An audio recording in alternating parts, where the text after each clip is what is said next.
Hey there, I am back with the top 10 decks of 2020. Now, 2020 was obviously a little bit of a crazy year. There were all sorts of different production delays, whether it be factories getting shut down, shipping being delayed, and it really put a hamper on some of the decks during the year. But that doesn't mean that creators weren't able to come up with a tremendous list of decks throughout the year. And so today, we're going to celebrate my personal list of the top 10 decks. Now, it goes without saying, this is my list. Your list may disagree. So let me know down in the comments what you think I got right, what you think I got wrong. Let me know what's on your personal top 10 list. Really excited to hear that. But before we get into the top 10, let's talk about a few of the decks that didn't make the list. Now, there were a ton of decks, like I said, that were produced. So that means that there are some absolutely fantastic decks that didn't even make it into the top 10. So start out with Charmers. Now, these are the most recent ones. I actually just reviewed these on the channel. Charmers come from Magician Keller O'Neill, and with the design done by Lautrec, you know they're really going to be over the top and beautiful. True class in the tuck cases. Here we're looking at the standard edition green and purple. Beautiful embossing and beautiful use of gold foil. But what really sets this one over the top is the gold foil application on the cards themselves. These are printed by Cardamundi and they do just a phenomenal job, whether it be with gold foil on the backs or gold foil applied all over the faces. So it's really just a deck that screams luxury despite being a relatively standard set of quartz. Definitely the Lautrec design quartz, but still fairly standard. So great deck, one that'll lend luxury to any poker game that you've got, but just an honorable mention in this year's list. And the next one in the honorable mention is Sirocco from Riffle Shuffle. It comes in two different versions, the modern and the weathered. And this was really where Riffle Shuffle was starting to up their game with more deluxe and more luxurious decks. These, along with several others they released throughout the year on Kickstarter, really started to show what they could do with decks that weren't just fun, lighthearted designs, but really kind of amped up that luxury. And you can see it right away in the tuck cases. Now, the cards themselves are also beautiful. Phenomenal detail on the back designs, still maintaining those fun quartz that you see with a lot of Riffle Shuffle decks, but fully custom. The thing that really set this one apart, though, was this tuck case, the Sirocco weathered tuck case. And take a look at, I don't know how well this is going to show up, but if you can see that crinkled paper feel to the weathered tuck case, really just a unique texture on this one combined with the phenomenal design is what really set this one apart. And so this one makes it into, I guess, my top 14 decks, even if it didn't make it into the top 10. So great job by Riffle Shuffle with Sirocco. The third one I'll talk about on the honorable mention list is the Witches deck from Kingstar. Kingstar is relatively unknown in the US, but they do phenomenal work with tuck cases and with cards. Most of their decks are produced for the Asian market, but they put a lot of emphasis on unique tuck cases. You'll often see these two-part tuck cases. This one has an outer sleeve and an inner sleeve that pull out. Beautiful illustrations, tremendous fine detail all the way around, and that carries through on the cards themselves as well as on the quartz. Just beautiful Asian inspired animations or drawings that really kind of remind you of anime cartoons if you've seen those. So tremendous artwork. And the thing that really took this one to the next level comes when you use one of these, a blacklight. And so these cards have blacklight or UV sensitive ink throughout them. So if I turn this on, you'll see how these just glow with detail.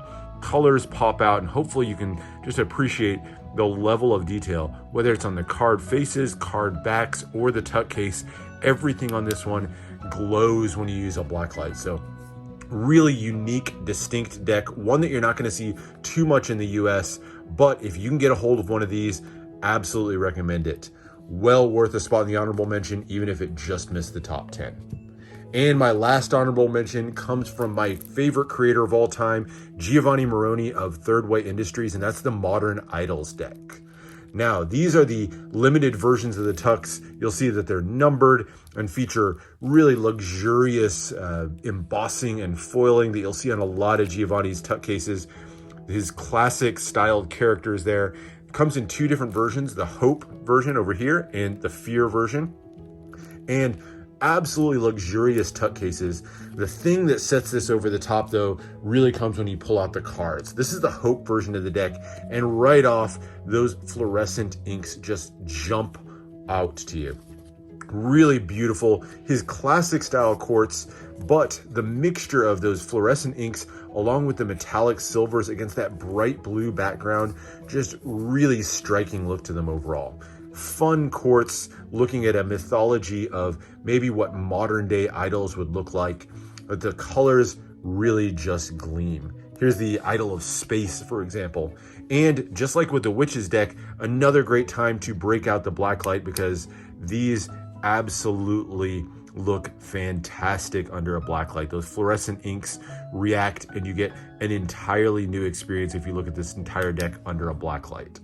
So great deck, probably the best use of color on any deck I've seen this year. Really great all around, but there were just 10 decks that were better. So that's it. That is my list of the honorable mentions, but let's get this cleared away and start talking about the top 10.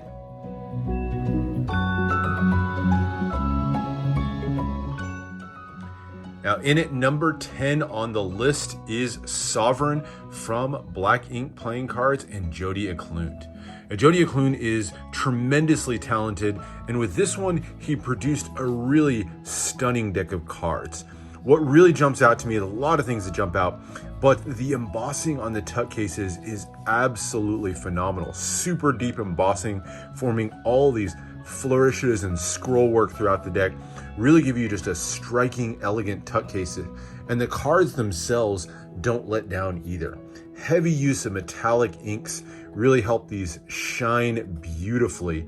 As I tilt this, you'll see how the silver inks just beautifully contrast with the reds and the blacks on the back design. This is the red version, which is my favorite of the three versions.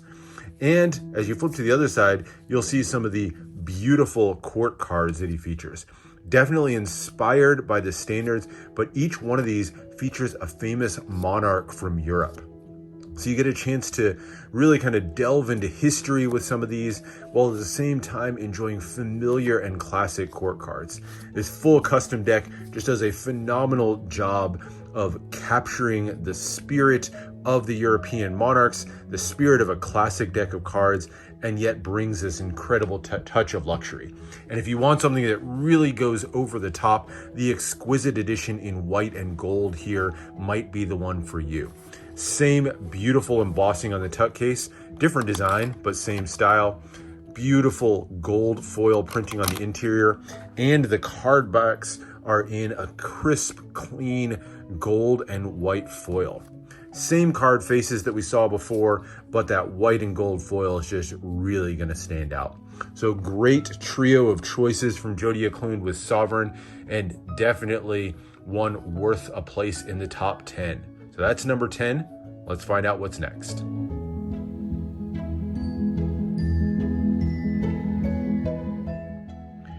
Coming in at number 9 is Meadowlark Playing Cards. Now, these were produced by Meadowlark Pharmacy, and they worked with designer Russ Gray to produce this striking, classic, and yet at the same time modern design. And the thing that jumps out the most to me on this one is the color scheme. That yellow that they use on the front combined with the copper foiling, it's just a phenomenal color scheme and one that you don't see on decks very often. Beautiful tuck case all around. You can see the touches of the pharmacy there and things like the pills that are in there, but also in the Meadowlark in the center kind of brings in the bird theme. Beautiful combination that's carried over to the cards themselves. Those yellows come in really beautifully all the way throughout. Really heavy use of copper metallic inks that just set off the card faces as well. And the quartz, while classic, are uniquely illustrated. Again, bringing in that just absolutely unique color scheme. So a deck that I absolutely love. Now, I won't fault anybody who prefers the more limited gold foiled version of the deck that I've got here. Also beautiful in its own right. But for my money, I would say if you're going to pick up one of these, go with the standard. It's the most affordable, and that yellow is really where it's at. So this is the one that if you're going to pick one up, this is what's going to be number 9 on my list. So great job by Meadowlark Pharmacy in producing the Meadowlark playing cards at number 9.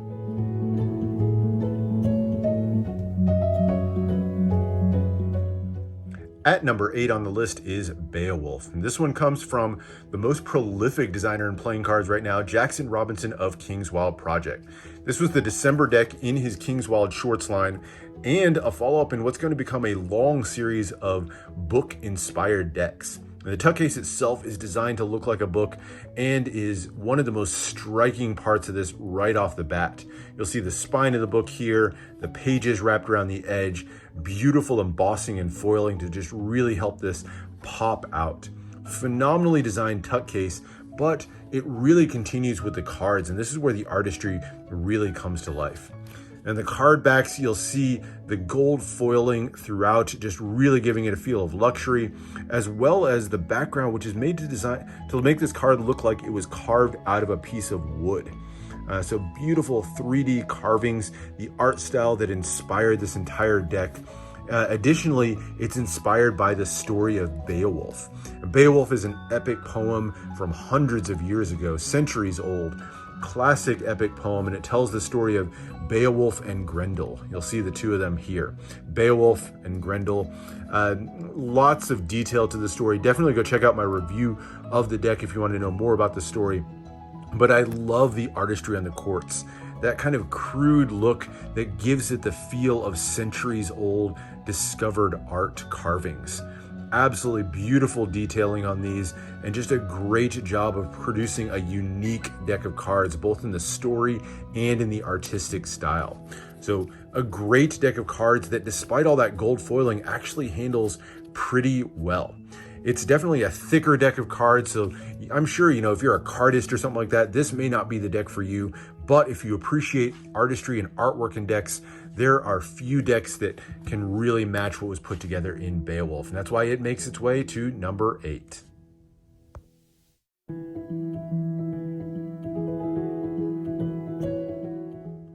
Number 7 on the list is Skotos from Kardec. Now, this is a Greek-inspired deck of cards, and you can tell that right away from that orange-red foiling on the front, all classic Greek imagery all the way around. Beautiful, striking tuck case, while at the same time hinting at some mystery inside. Very dark, mysterious tuck case. I love the tuck case. I love the amber colored ink on the back design of the cards, just really amping up that Greek feel. But what really sets this apart are the portraits on the jokers and court cards in the middle. You'll see right here on the joker here, this illustration of Pegasus.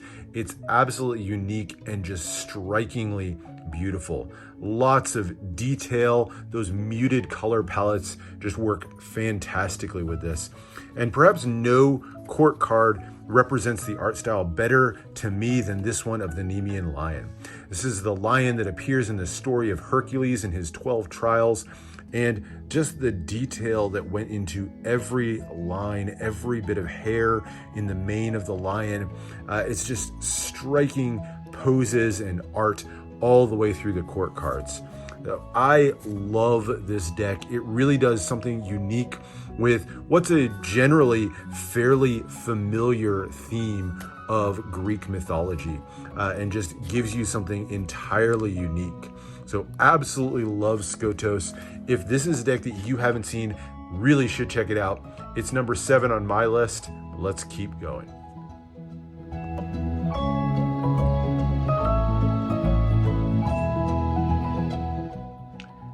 At number 6 on the list is the Green Man from Yoku playing cards. Unbelievably, this is only the second deck from Yoku. Their first deck, Felidae, actually featured very highly on my top list from 2019, and their follow-up is no less impressive. Now, they really always delve into mythology and stories in their decks. That's something that really speaks to me, and the Green Man is just a truly impressive deck inside and out. There comes in a couple of different versions. You have the autumn version over here, or my favorite, the spring version. Beautiful detailing and foiling all the way through on the tuck cases. Look at just how fine the details are on that foiling. Really striking look to it overall, including foil printing on the interior of the tuck case with the Green Man himself peeking out there. But the cards and the stories that are told within are what really set this off. Just a tremendous amount of detail on the card backs, and in true Yoku fashion, every leaf that you see has meaning, has significance to the story overall. They chose particular plants to feature both on the back design and on the cards themselves. And I think it's that attention to detail that's perhaps the most impressive to me. The aces, the court cards, and even the pips themselves all feature beautiful plant life that really just bring the entire deck to life. And the court cards, a true staple of any Yoku deck, tells stories of often unheard mythologies, bring in plant life to really bring the whole thing to life. So absolutely stunning deck of cards. The attention to detail, the research, and the stories that go into this really just bring this to another level. So a deck that is well worth that spot in the top 10. The Green Man comes in at number 6.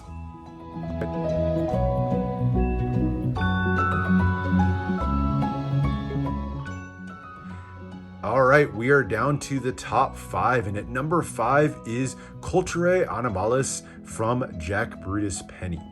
This deck was actually funded back in 2019, but I consider it a 2020 deck because it wasn't fulfilled until January of this year. So this is one of the very first decks that I picked up in 2020, and one of the best still to this day. It's beautifully illustrated, and if you've seen Jack Brutus Penny's style, you know the amount of detail that he can put into his artwork. The tuck case is absolutely stunning with embossed gold foil details throughout, just helping this entire thing glow. The interior of the tuck case is printed as well, with tons more gold just shining throughout. But the cards themselves take it to another level. Yes, they're gilded, and that's beautiful. Yes, the back design incorporates more details of Jack's art, really just beautifully illustrated. But as you turn to the cards themselves, you'll see why this deck really just takes it up for me. Every single card features full artwork, all just phenomenally drawn. You'll see animals featured on most, if not all, of the cards. And every single number has a unique drawing. Some of them are inspired by famous pieces of art with the animals worked in. Some of them are more unique, but they are all absolutely stunning in their detail. Now, it's not the most functional deck in the world, I will freely admit. There's so much detail in here, it's hard to imagine how exactly you would use this deck, but as an art piece, it is truly stunning. And you can just pour over every single card in here and just appreciate all of it. The 7 of Diamonds is probably my favorite, with that noble picture of a cat samurai with the large fish leaping in the background. So for the phenomenal artwork all the way through, the tremendous detailing and work that went into this one, and the luxurious package that it comes in, Culture Animalis ushers in my top 5.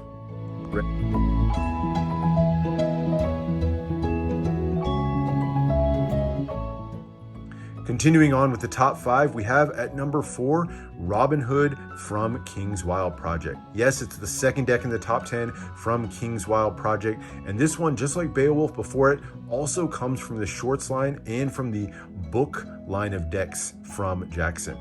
Now, this one, of course, follows the story of Robin Hood, that noble fighter who stole from the rich and gave to the poor. And the design of the tuck case, just like Beowulf, is really striking. The cloth binding texture that you kind of get this picture of on the front of the tuck case is really quite striking, and just beautiful tuck case all around, just like we were looking at before. The interior of it, by the way, is really striking design with that swirl of paint in there. So absolutely beautiful tuck case, and the cards themselves are there to match. These were done in a style to mimic kind of cross stitch. So almost like these are sewn on. So you can almost see thread and cloth inspired on there. The background looks like that burlap style cloth that you would use to sew onto. The design on the back is absolutely beautiful. Works in elements of archery that are classic to the Robin Hood story, and the cards themselves are beautiful as well. It features probably the best diptych joker of any deck ever, that scene of Robin Hood and Little John fighting on a bridge that's famous in the story, and the cards themselves are really just outstanding.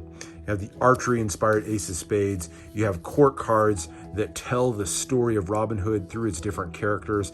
And again, I love that kind of crude styling that's on there. It's not meant to be an impeccable design, but it's meant to be a period design. So it kind of lends itself to the feel of the time period and the feel of the legend of Robin Hood all the way throughout. That's Robin there on the King of Spades. Just like the Beowulf deck, this one features gold foiling on both sides of the cards. Maybe a little bit less of it than was used on the Beowulf deck, but I think more tastefully and artfully done. Despite all that foiling, this one handles not too badly. Definitely has some clumping, so it's not the perfect deck. And just like Beowulf, it's a really thick deck. So not your classic cardistry deck, but as an artistic deck, you really can hardly do better than this one. So great job by Jackson on the Robin Hood deck, and really just leaves me to be excited about the rest of the decks in the book series. So that's it. That is Robin Hood at number 4.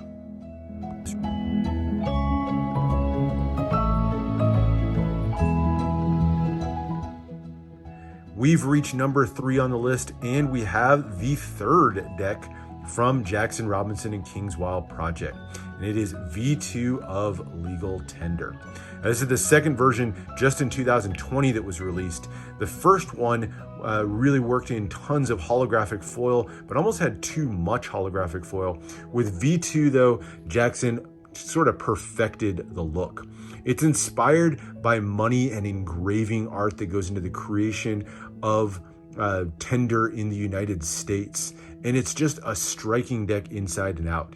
You'll see hints of that foil already on the tuck case with that stunning and classic design, and the court cards, the backs, the faces all make liberal use of that foiling.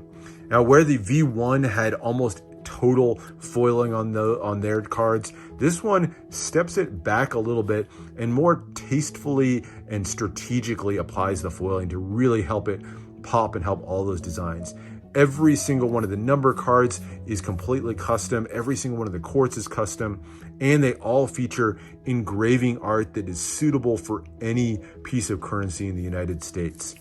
Absolutely outstanding designs, phenomenal artwork on these, and the metallic holographic foiling just really helps to accent the design without overtaking it. Really just outstanding work that's done on these, and this is suitable for any museum out there. Striking art all the way through. So Jackson did just a great job as he continued to refine his Legal Tender deck, and I think with V2 of Legal Tender, he really perfected it. So that's number 3.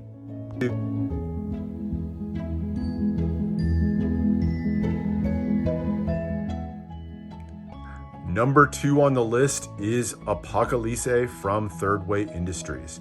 I said it earlier in the video, but Giovanni Moroni is my favorite designer out there, and Apocalypse might be his best work to date. It's inspired by the story of Revelation and the end of the world, hence Apocalypse, which is Italian for apocalypse. And it's a just stunning deck. the mystery and darkness on the front of the tuck case with those red and gold foils set against the black pearlescent finish stock just hints at what we're going to see inside. Beautiful look to it. The card backs are just stunning. The use of gold foil with the print on top creates a really ethereal effect to the backs of the cards that you just have to get in hand to believe.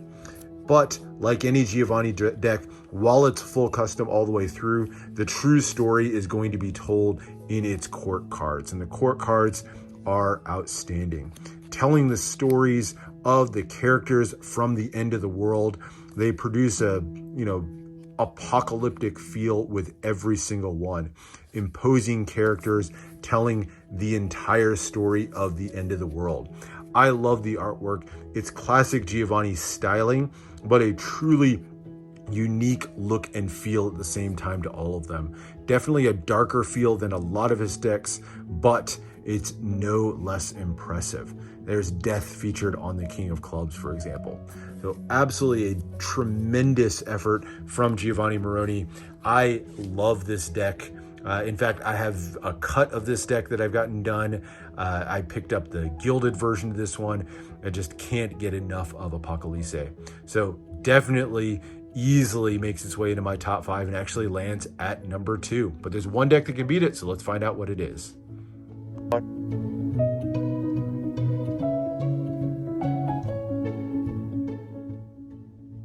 And so we've reached number 1 on the list, and you'll see I have absolutely nothing here. And that's because number 1 on the list is Crypt from Lautrec. This deck was basically sold sight unseen. People paid money to buy the deck, had never seen any of it. Not only that, but Lautrec asked everybody not to ever show the deck. Don't put pictures of it out there. Don't put videos. Now, if you search really hard, I'm sure you'll find a picture of some of the cards in the deck. And let me tell you, they are just mind-blowing in their detail. Hands down, the best deck of the year. But I'm not going to show them here. I'll show you a couple little hints here of the tuck case on the outside, the sort of outer wrapping. But I'll just say it's a shadow of what you're going to see on the interior of this one. It's definitely a harder deck to get, but it's worth a pickup. He just did a tremendous job on every aspect of these. Lautrec is a master of his art and has produced a deck that's not only skillfully put together, but creates a sense of mystery that you just don't find anywhere. So tremendous job by Lautrec in Crypt, which takes my number 1 spot. And that does it. There is my top 10 decks, or top 9 here, plus the mysterious Crypt left off. Really great year for playing cards. And honestly, this is my personal list. There's so many other directions that you could have gone, so many great decks that didn't even make the list. So let me know down in the description which decks you like. Do you agree with my selections? Do you think I should have put some other ones on the list? Does your list look entirely different? Really want to know. Thanks for watching. Hope you enjoyed this look at my personal top 10 from 2020. Make sure to subscribe for more deck reviews and unboxings. 2021 is sure to be a crazy year on its own. So thanks for watching, and I'll see you for the next one.